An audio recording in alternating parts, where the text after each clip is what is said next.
નમસ્કાર મિત્રો, આપણી ગુજરાત સ્ટડીઝ યુટ્યુબ ચેનલમાં ફરી એક નાડીઓમાં આપનું હાર્દિક સ્વાગત કરું છું. તો મિત્રો, જે પણ મિત્રો 10 પાસ હોય એમના સુધી પહેલાં તો આ વિડીયો શેર કરી દેજો. તમારા ફેમિલીમાં હોય, કોઈ રિલેટિવ્સ, ફ્રેન્ડ સર્કલમાં હોય, બધાને જ આ વિડીયો શેર કરી દેજો. કેમ કે 10 પાસ માટે જબરજસ્ત સરકારી ભરતીની જાહેરાત થઈ છે. કુલ 39,000 પ્લસ વેકેન્સી જાહેર થઈ છે મિત્રો. ઓકે, તો આ ભરતી માટે ખાસ કરીને બધા જ 10 પાસ ઉપર જે પણ હોય એ તમારા ફ્રેન્ડ્સ ગ્રુપમાં શેર કરી દેજો. એમને બહુ હેલ્પફુલ રહેવાનું છે, જે પણ લોકો સરકારી ભરતીની ખાસ કરીને તૈયારી કરી રહ્યા છે. હા મિત્રો, આ ભરતી શેની છે, કઈ પોસ્ટ પર છે, આમાં સિલેક્શન મળ્યા પછી કઈ નોકરી મળે છે, એની આપણે આગળ ડિટેલમાં વિગતવાર ચર્ચા કરવાની છે. કે કોણ ફોર્મ ભરી શકશે, પરીક્ષાની પદ્ધતિ શું રહેશે, પરીક્ષાનો સિલેબસ શું છે, ક્યારથી ફોર્મ ભરાશે, લાસ્ટ ડેટ શું છે, ડિટેલમાં આપણે આગળ આ ભરતીની વિગતવાર માહિતી મેળવવાની છે. તો પ્લીઝ વિડીયોને લાસ્ટ સુધી સ્કીપ કર્યા આગળ જોજો. એન્ડ બીજું મિત્રો, તમને જણાવી દઉં કે આપણી ચેનલ પર આવા જ પ્રકારના સરકારી ભરતીના અપડેટ તમને જોવા મળતા રહેશે. તો જો મિત્રો તમે પણ સરકારી ભરતીના અપડેટેડ રહેવા માંગતા હોય કે ડેલી તમને સરકારી ભરતીની માહિતી મળતી રહે, તો આપણી ચેનલને સબસ્ક્રાઇબ કરી રાખો, જેથી કરીને દરેક સરકારી ભરતીની તમને અપડેટેડ માહિતી મળી રહે. તો વધુ ડાયસ કર્યા આગળ વિડીયોને સ્ટાર્ટ કરીએ. હવે મિત્રો, આ સ્ક્રીન ઉપર તમે જોઈ શકો કે આ જે ભરતી આવેલી છે એનું આ ઓફિશિયલ નોટિફિકેશન છે. અહીંયા તમે ડેટ પણ તમે જોઈ શકો કે 5 સપ્ટેમ્બર 2024 આનું આજનું લેટેસ્ટ નોટિફિકેશન છે, જે આ ભરતી આવેલી છે 10 પાસ ઉપર. હવે આ ભરતી શેમાં આવેલી છે એની સૌથી પહેલાં વાત કરીએ. એની પહેલાં તમને જણાવી દઉં કે ફોર્મ ભરવાનું ક્યારથી સ્ટાર્ટ થાય છે. તો મિત્રો, આજે ભરતીની જાહેરાત થઈ છે, એટલે કે આજથી જ ફોર્મ ભરવાના શરૂ થયા છે. 5 સપ્ટેમ્બર 2024થી ફોર્મ ભરવાના શરૂ થયા છે અને 14 ઓક્ટોબર 2024 સુધી તમે આના ફોર્મ ભરી શકશો. લાસ્ટ ડેટ શું છે મિત્રો? 14 ઓક્ટોબર 2024 ફોર્મ ભરવા માટેની છેલ્લી તારીખ છે. ઓકે, અને બીજું, ફોર્મ ભરવા માટે જે એપ્લિકેશન ફીસ હોય છે એની last date 15 October last date રહેશે. હવે મિત્રો, તમને જણાવી દઉં કે આમાં જે તમારી કોમ્પ્યુટર બેઝ એક્ઝામ છે, આમાં કોઈ મેન્સ નથી, માત્ર એક સિંગલ વન ડે એક્ઝામ હોય છે. એના આધારે તમારું સિલેક્શન થતું હોય છે. એ જાન્યુઆરીથી ફેબ્રુઆરી 2024-25માં તમારી આ એક્ઝામ લેવામાં આવશે કોમ્પ્યુટર બેઝ. હવે એના માટે કયા સિલેબસમાં કયા સબ્જેક્ટ્સ તૈયાર કરવાના છે એની આપણે ડિટેલમાં આગળ ચર્ચા કરીશું. પહેલાં આપણે ભરતીમાં કઈ પોસ્ટ આવેલી છે, કેટલી વેકેન્સી આવેલી છે, એની સૌથી પહેલાં તો આપણે વાત કરી લઈએ મિત્રો. હવે મિત્રો, સેલેરી વિશે તમને ખાસ કરીને જાણવાનો વધારે ઉત્સુકતા હશે કે સેલેરી શું મળશે. તો સેલેરી વિશે અહીંયા તમે જોઈ શકો પે સ્કેલ કે pay level 1. Okay, pay level 1ના આધારે તમને સ્ટાર્ટિંગ જે સેલેરી મળશે એ 18,000 રૂપિયા સ્ટાર્ટિંગ સેલેરી મળશે. બરાબર. હવે જે for the post of sepoy in NCB, okay, જે એનસીબીની પોસ્ટ છે એના માટે તમને 21,000 લેવલ 3ના આધારે 21,700 રૂપિયા તમારું સ્ટાર્ટિંગ સેલેરી રહેશે. બરાબર. હવે મિત્રો, આ જે લેવલ 1ના આધારે જે સેલેરી છે 18,000, એ એપ્રોક્સલી તમને જોવા જઈએ ને તો તમારી સિટીઝ ઉપર ડિપેન્ડ કરે છે કે તમારી કઈ સિટીઝમાં તમારું પોસ્ટિંગ થયું છે. મિનિમમ જોવા જઈએ ને તો 25,000 સ્ટાર્ટિંગ તમારો સેલેરી રહેશે મિત્રો. 25,000. અને જે એનસીબીમાં સ્પોયની વેકેન્સી છે ને, એનસીબીમાં લેવલ 3ના આધારે એમાં તમારી જે સેલેરી છે મિત્રો એ 30,000ની આજુબાજુ તમારી સેલેરી બની જતી હોય છે. બરાબર. અને બીજા સરકારી જે બધા હોય છે, સરકારી લાભ મળતા હોય છે, કેન્દ્ર સરકારની જે સુવિધાઓ મળતી હોય છે બધી તમને મળવા પાત્ર રહેશે. હવે કઈ પોસ્ટ આવેલી છે એની વાત કરી લઈએ કે કઈ પોસ્ટ છે ને કેટલી વેકેન્સી છે. તો અહીંયા મિત્રો જોઈ શકો, મેલ કેન્ડિડેટ માટે અહીંયા જોઈ શકો, અને જે ફિમેલ કેન્ડિડેટ વિડીયો જોઈ રહ્યા હોય એ અહીંયા તમારી કેટેગરી પ્રમાણે વેકેન્સી જોઈ શકાય કે તમારી કેટેગરીમાં કેટલી વેકેન્સી છે. ઓકે, અને અહીંયા ટોટલ વેકેન્સી તમે જોઈ શકશો. બરાબર મિત્રો. અને અહીંયા સૌથી હાઈએસ્ટ જે વેકેન્સી આવેલી છે ને મિત્રો, બધી કુલ મળીને તો 39,481 વેકેન્સી આવેલી છે. કેટલી? 39,481 વેકેન્સી આવેલી છે. અહીંયા તમે પોસ્ટ જોઈ શકો કે કઈ પોસ્ટમાં વેકેન્સી છે. બેઝિકલી આ જે પોસ્ટ છે એ તમને કોન્સ્ટેબલની, પરંતુ અલગ અલગ ફોર્સના નામ આપેલા છે. એ ફોર્સમાં તમે એઝ અ કોન્સ્ટેબલ તરીકે સિલેક્શન થવાનું છે તમારું. બરાબર. જેમ કે તમે બીએસએફ પસંદ કર્યું છે તો બીએસએફમાં એઝ અ કોન્સ્ટેબલ તમે નોકરી કરશો ભવિષ્યમાં, મતલબ આ એક્ઝામ ક્લિયર કરીને. ઓકે, પછી સીઆઈએસએફ છે, સીઆરપીએફ છે, એસએસબી છે, આઈટીબીપી છે, આસામ રાઇફલ છે, એસએસએફ છે, એનસીબી છે. બરાબર. એનસીબીની વેકેન્સી તમે જોઈ શકો કે તમારી કેટેગરીમાં કેટલી વેકેન્સી છે. ખાસ ધ્યાન રાખવાનું, તમારી જે કેટેગરીમાં વેકેન્સી, આમાં એનસીબીમાં એસસીમાં એક પણ વેકેન્સી નથી, એસટીમાં એક જ વેકેન્સી છે, ઓબીસીમાં માત્ર 5 જ વેકેન્સી છે. ઓકે, તો એનસીબી ખાસ કરીને ટોટલ 11 જ વેકેન્સી છે. બરાબર. અને ફિમેલમાં માત્ર 22 વેકેન્સી છે. જે સૌથી હાઈએસ્ટ વેકેન્સી છે એ તમે ફોર્સમાં જોઈ શકો કે બીએસએફમાં 13,000 વેકેન્સી છે મિત્રો. 13,306 વેકેન્સી ખાલી માત્ર બીએસએફમાં છે. 11,299 વેકેન્સી જે છે એ સીઆરપીએફમાં છે. ઓકે, પછી 6,430 છે એ સીઆઈએસએફમાં છે. એ રીતે તમે ફિમેલ કેન્ડિડેટ પર તમારી કેટેગરીમાં વેકેન્સી ચેક કરી શકો અથવા આનો સ્ક્રીનશોટ લઈ શકો છો. આગળ આપણે વાત કરીએ હવે આમાં પરીક્ષા પદ્ધતિ કેવી રીતે હોય છે, કે આમાં જે સિલેક્શન છે એ કેવી રીતે થતું હોય છે. ઓકે, તો સૌથી પહેલાં આપણે એલિજિબિલિટી ક્રાઇટેરિયા વાત કરીએ કે આના માટે કોણ ફોર્મ ભરી શકશે એ ખાસ જાણવું જરૂરી છે કે તમે ફોર્મ ભરવા માટે લાયક છો કે નહીં એ પણ તમારે ખાસ જાણવું રહેશે. નેશનાલિટી પહેલાં તો ઇન્ડિયન હોવી જોઈએ, બરાબર. એજ લિમિટ ખાસ ધ્યાન રાખજો, કેમ કે આમાં એજ લિમિટ તમને બહુ નડી શકે છે, જે લોકોની ખાસ કરીને એજ વધારે થઈ ગઈ છે, બરાબર. ખાસ યાદ રાખજો કે 1 જાન્યુઆરી 2025ના આધારે તમારી ડેટ ઓફ બર્થ છે એ કાઉન્ટ કરવામાં આવશે. ખાસ કરીને 18થી ઓછામાં ઓછી 18થી 23 વર્ષના કેન્ડિડેટ આમાં ફોર્મ ભરી શકશે.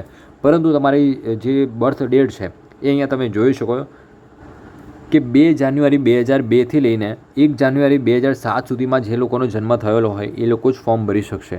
ઓકે, આમાં 2002 પહેલાં તમારો જન્મ ના હોવો જોઈએ અને 2007 પછીનો તમારો જન્મ ના હોવો જોઈએ, તો તમે આના માટે ફોર્મ ભરી શકશો. હવે પરંતુ આમાં તમને ઉંમરમાં છૂટછાટ મળી જાય છે, એટલે તમને જે કેન્ડિડેટ SC ST હોય, OBC હોય એમને 3 વર્ષ 5 વર્ષની ઉંમરમાં છૂટછાટ મળી જાય છે, ચેક કરી શકો છો. ઓકે,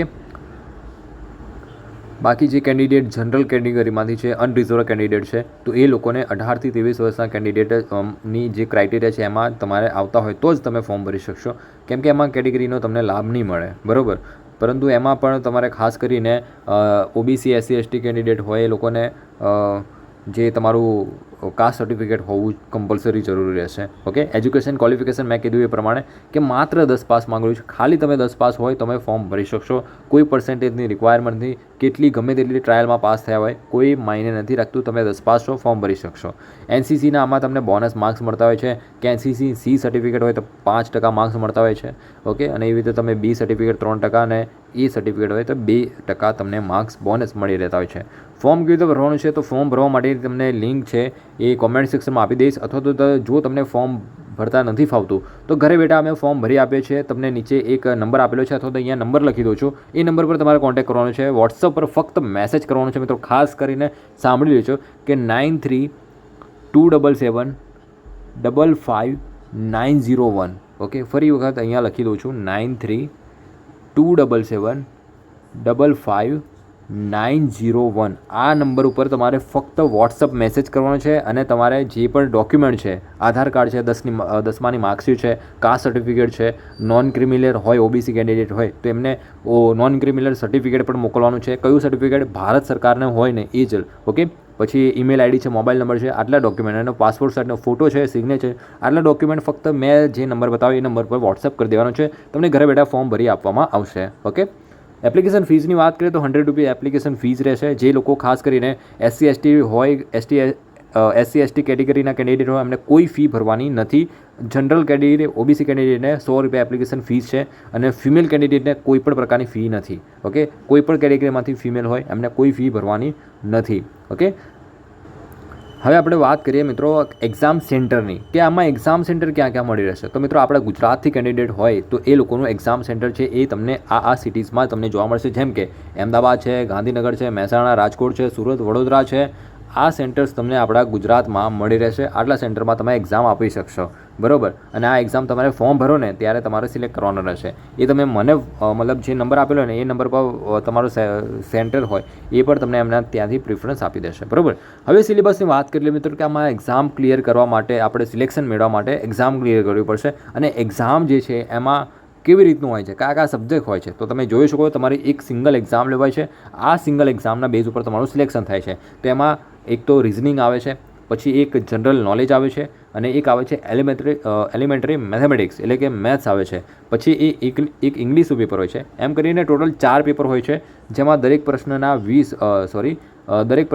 2 માર્ક્સ હોય છે, બરાબર. અને દરેક સેક્શનમાંથી 20 ક્વેશ્ચન પૂછાશે. એમ કરીને ટોટલ જોવા જઈએ ને તો 80 ગુણનું જે એક્ઝામ છે તમારી, અને 80 ક્વેશ્ચન રહેશે, બરાબર. 20, 40, 60, 80 ક્વેશ્ચન રહેશે અને ટોટલ 160 ગુણની એક્ઝામ રહેશે. 160માંથી તમારું ફાઇનલ મેરિટ બનશે. 60 મિનિટ તમને સમય આપવામાં આવશે, એટલે કે 1 કલાક તમને આપવામાં આવશે. કેટલા પ્રશ્નો એટેમ્પ કરવા માટે? 80 પ્રશ્નો એટેમ્પ કરવા માટે તમને 1 કલાક સમય આપવામાં આવશે. 0.25ની નેગેટિવ માર્ક સિસ્ટમ છે, તો એ પણ ખાસ ધ્યાન રાખવાનું રહેશે. અને જેનો ડિટેલ સિલેબસ અહીંયા તમને જોવા મળશે કે રિઝનિંગમાં કેટલું કરવાનું છે, કયા ચેપ્ટર કરવાનું છે, જીકેમાં તમે જોઈ શકો કયા ચેપ્ટર ખાસ કરીને કરવાનું છે, મેથેમેટિક્સ, ઇંગ્લિશમાં પણ તમે જોઈ શકો છો. હવે રિટન એક્ઝામ ક્લિયર કર્યા પછી તમારું ફિઝિકલ સ્ટાન્ડર્ડ ટેસ્ટ અને ફિઝિકલ એફિશિયન્સી ટેસ્ટ લેવામાં આવતો હોય છે. હવે ફિઝિકલ એફિશિયન્સી ટેસ્ટની વાત કરીએ તો એમાં મેલ કેન્ડિડેટને 5 કિલોમીટર રનિંગ 24 મિનિટમાં પૂરું કરવાનું હોય છે અને જે ફિમેલ કેન્ડિડેટ હોય એમને 1600 મીટર રનિંગ એ 8.5 મિનિટમાં તમારે 1600 મીટર રનિંગ પૂરું કરવાનું હોય છે, બરાબર. તો ફિમેલ અને મેલ માટે આ ક્રાઇટેરિયા છે. પછી ફિઝિકલ સ્ટાન્ડર્ડ ટેસ્ટની વાત કરીએ તો હાઇટ તમારી મેલ કેન્ડિડેટને 170 સેન્ટીમીટર હોવી જોઈએ અને ફિમેલને 157 સેન્ટીમીટર હાઇટ હોય તો એ લોકો ફોર્મ ભરી શકશે. ખાસ કરીને હાઇટ ખાસ ધ્યાન રાખજો, કેમ કે હાઇટ તમારી નહીં હોય તો તમે એક્ઝામમાં જે મહેનત કરી દેશે, કેમ કે ફિઝિકલમાં તમને ડિસ્કોલિફાઈ કરી દેશે. તો ખાસ કરીને તમારી હાઇટ છે એ એકવાર મેઝર કરી દેજો અને પછી તમે ફોર્મ ભરજો, કેમ કે 170 સેન્ટીમીટર હાઇટ એ વધારે કહી શકાય આપણે. ઓકે, તો જો તમારી 170 સેન્ટીમીટર પ્લસ હોય તો તમે ફોર્મ ભરી શકશો. ઓકે, ચેસ્ટમાં પણ તમે જોઈ શકો કે તમારે એક્સપાન્ડ કર્યા વગર 5 સેન્ટીમીટર એક્સપાન્ડ થવી જોઈએ ચેસ્ટ તમારી જે પણ હોય, રાઈટ. મેડિકલ એક્ઝામિનેશન પછી તમારું ફિઝિકલ ટેસ્ટ ક્લિયર કર્યા પછી મેડિકલ એક્ઝામિનેશન થતું હોય છે અને મેડિકલ એક્ઝામિનેશન કમ્પ્લીટ કર્યા પછી એમાં પણ તમે પાસ થઈ જાઓ છો મેડિકલમાં. ઓકે, બધા જ રિપોર્ટ નોર્મલ હોય તો તમને ફાઇનલી સિલેક્શન આપી દેતા હોય છે, ટ્રેનિંગ માટે કોલ લેટર આવતો હોય છે. અને મેં કીધું એ પ્રમાણે કે તમારી એક્ઝામ છે એ જાન્યુઆરી-ફેબ્રુઆરીમાં તમારી એક્ઝામ કન્ડક્ટ કરવામાં આવશે, બરાબર. તો હજુ ઘણો ઇનફ સમય છે તમારી પાસે તૈયારી કરવા માટે, તો તમે તૈયારી બહુ સારી રીતે કરી શકો. અને આમાંથી તમારી જે પણ કહેવાય કે મનપસંદની જે પણ ફોર્સ હોય, BSF ઘણા બધા લોકો જોઈન કરવા માગતા છે, ઘણા બધા CISF છે, પછી ઘણા બધા લોકો છે NCB નવી પોસ્ટ આવી છે, રાઈટ. ઘણા સમય પછી આ NCBની વેકેન્સી આવેલી છે, તો એ પણ બહુ જબરજસ્ત પાવરફુલ વેકેન્સી છે, પોસ્ટ છે, તો એમાં પણ ટ્રાય કરી શકો. વેકેન્સી બહુ ઓછી છે પણ એમાં તો એનું કટ ઓફ બહુ હાઈ જઈ શકે છે, બરાબર.